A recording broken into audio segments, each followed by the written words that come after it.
இன்னைக்கு ஆண்டவர் இந்த பயத்தின் ஆவியை துரத்த வல்லவராய் இருக்கிறார். பயம் வந்துச்சுன்னா கர்த்தர் கிரியை செய்யறது கூட தெரியாது.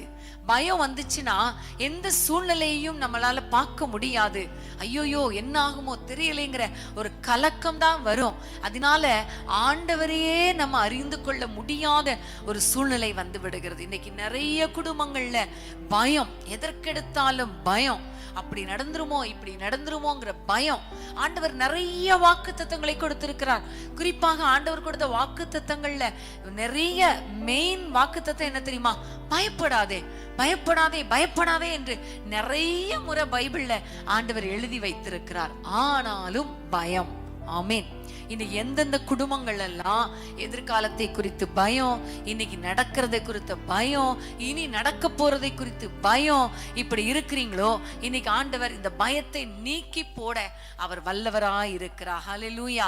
எல்லாரும் கண்களை மூடி ஆண்டவரை நோக்கி, உண்மைதான் ஆண்டவரே, நீங்க இருக்கிறீங்க, சொல்யூஷன் கொடுக்கிற ஒரு பரிகாரி நீர் இருக்கிறீர்.